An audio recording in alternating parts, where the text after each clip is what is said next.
ఎందరో తారల జీవితాలు పైకి కనిపించే రంగుల ప్రపంచమంతా అందంగా ఉండదు.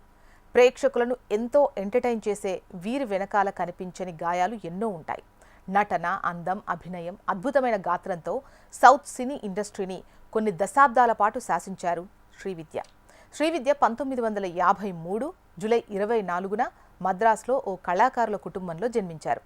ఆమె తండ్రి వికటన్ ఆర్ కృష్ణమూర్తి. ఆయన తమిళ సినిమాల్లో కమెడియన్ కాగా తల్లి ఎంఎల్ వసంతకుమారి ప్రముఖ కర్ణాటక సంగీత విద్వాంసరాలు.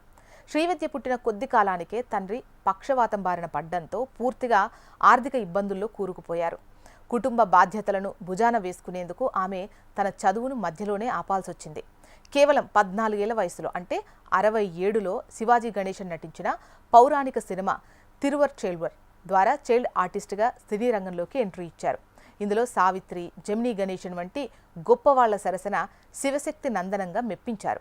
ఆ తర్వాత 69లో కుమార సంభవంతో మలయాళ సినిమా ఇండస్ట్రీలోకి అడుగుపెట్టారు. అయితే తెలుగు సినిమా ఇండస్ట్రీలో మాత్రం శ్రీవిద్య ప్రయాణం 1969లో వచ్చిన పేదరాశి పెద్దమ్మ కథతో మొదలైంది. కాంతారావుకు జోడీగా రాజకుమారిగా అలరించిన శ్రీవిద్య ఆ తర్వాత దాసరి నారాయణరావు తొలి సినిమా తాత మనవడులో రాయంటి నామొగుడు రంగా అనే ఐటమ్ సాంగ్లో స్టెప్పులేసి అందరినీ ఆకర్షించారు.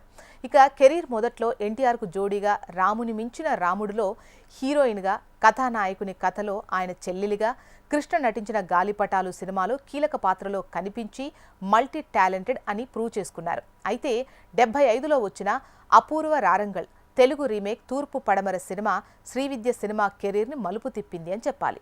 ఆ సినిమాలో శివరంజని, నవరాగిని పాట ఇప్పటికీ వినిపిస్తూనే ఉంటుంది. ఇక శ్రీవిద్య సినిమా కెరీర్లో సూపర్ స్టార్ రజనీతో ఉన్న అనుబంధం చాలా స్పెషల్. ఒకే హీరోకి జోడీగా 4 విభిన్నమైన కీలక పాత్రలు పోషించిన నటి బహుశా శ్రీవిద్యే కావచ్చు. అపూర్వ రారంగల్ సినిమాలో రజనీకాంత్కు ప్రేయసిగా నటించి రజనీ ఫస్ట్ హీరోయిన్ అన్న ట్యాగ్ పొందిన శ్రీవిద్య ఆ తర్వాత 89లో వచ్చిన మాపిళై చిత్రంలో అత్తగా, 91లో వచ్చిన మణిరత్నం క్లాసిక్ మూవీ దళపతిలో తల్లిగా, 93లో అత్తూరు వాళి చిత్రంలో నటించి మెప్పించారు. ఇక దాసరి నారాయణరావు, కె బాలచంద్ర వంటి గొప్ప గొప్ప దర్శకులు ఆమెలోని నటనను గుర్తించి నూట్రిక్కు నూరు, బంట్రోతు భార్య, కన్యాకుమారి వంటి సినిమాల్లో మంచి మంచి అవకాశాలిచ్చి ప్రోత్సహించారు. ఆ తర్వాత కాలంలో చిరంజీవితో కొండవీటి దొంగ, ముగ్గురు మొనగాళ్ళు, బాలకృష్ణతో ఇన్స్పెక్టర్ ప్రతాప్, బంగారు బుల్లోడు, నాగార్జునతో విక్కీదాదా, వెంకటేష్, ధర్మచక్రం, బ్రహ్మపుత్రుడు వంటి సినిమాల్లో నటించి మెప్పించారు. ఇక శ్రీవిద్య కేవలం నటిగా మాత్రమే కాదు, మంచి ప్లేబ్యాక్ సింగర్ కూడా. అయితే సినిమా లైఫ్ సక్సెస్ఫుల్గా సాగుతున్న ఆమె పర్సనల్ లైఫ్ మాత్రం అంత ఆశాజనకంగా లేదని చెప్పాలి. కమల్ హాసన్తో ఏర్పడ్డ పరిచయం ప్రేమగా మారింది. ఇద్దరూ పెళ్లి చేసుకోవాలని అనుకున్నారు. కమల్ స్వయంగా శ్రీవిద్య సోదరుడు శంకర్తో మాట్లాడారు. కానీ శ్రీవిద్య తల్లి వసంతకుమారి మాత్రం వీరి ప్రేమను ఒప్పుకోలేదు. కమల్ వయసులో శ్రీవిద్య కంటే ఏడాది చిన్నవాడు కావడం, ఇద్దరూ ఒకే ఇండస్ట్రీలో ఉండటం, అప్పుడప్పుడే శ్రీవిద్య కెరీర్ పీక్స్కి వెళ్తుండడంతో ఆమె ఈ పెళ్లిని అంగీకరించలేదు. కమల్కు దూరమై ఎంతో వేదన అనుభవించారు. ఆ తర్వాత కమల్ హాసన్ గణపతిని పెళ్లి చేసుకున్న సంగతి మనకు తెలిసిందే. అయితే ఈ ప్రేమ లవ్ బ్రేకప్ తర్వాత 76లో శ్రీకన్నల్ అనే మలయాళ సినిమా నిర్మాత అసిస్టెంట్ డైరెక్టర్ అయిన జార్జ్ థామస్ ఆమెకు ఏర్పడ్డ పరిచయం జీవితాన్ని మరో మలుపు తిప్పిందని చెప్పొచ్చు. మానసికంగా ఒంటరైన శ్రీవిద్యను జార్జ్ తన మాటలతో ఆకట్టుకున్నారు. అయితే బ్రాహ్మణ అమ్మాయి అయిన శ్రీవిద్య క్రైస్తవ మతస్థుడైన జార్జ్ని పెళ్లాడ్డానికి తల్లి మళ్లీ వద్దని వారించినా ఆమె వినలేదు. ముంబై వెళ్లి క్రైస్తవ మతం స్వీకరించి మరీ జార్జ్ను పెళ్లి చేసుకున్నారు. అయితే జార్జ్ తీసిన సినిమా ఫ్లాప్ అవడంతో ఫైనాన్షియల్ ఇబ్బందులు మొదలయ్యాయి. దాంతో శ్రీవిద్యను మళ్లీ నటించాలని జార్జ్ ఒత్తిడి చేయడం మొదలుపెట్టాడు. అయితే ఆమె తిరిగి మేకప్ వేసుకుని సంపాదిస్తుంటే ఆ డబ్బులు లాక్కోవడమే కాకుండా ఆమెపై అనుమానంతో తీవ్రంగా వేధించడంతో భరించలేక ఇల్లొదిలి బయటకొచ్చింది. అలా సుదీర్ఘ న్యాయ పోరాటం చేసి ఎట్టకేలకు 88లో విడాకులు పొందింది. ఆర్థికంగా, మానసికంగా చితికిపోయిన శ్రీవిద్యకు సత్యసాయిబాబా అంటే అమితమైన భక్తి. తమిళం, తెలుగు, మలయాళం, కన్నడ, హిందీ భాషలో మొత్తంగా ఒక 800కు పైగా సినిమాల్లో నటించారు.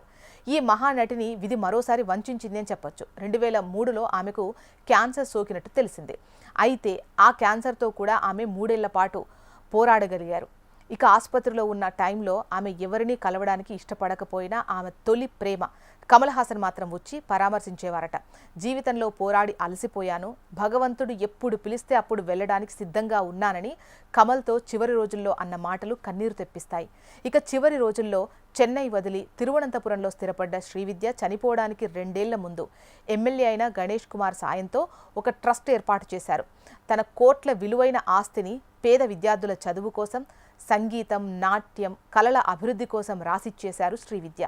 తన అన్నయ్య పిల్లలకు చెరో 5 లక్షలు, ఇంట్లో పనిచేసే వారికి తలా ₹1,00,000 ఇచ్చి 2006 అక్టోబర్ 19న తన 53వ వయసులో లోకాన్ని విడిచి వెళ్లిపోయారు శ్రీవిద్య. ఏదేమైనా వెండి తెరను ఏలి చివరకు ఇలా అనాథగా చనిపోవడం బాధాకరం.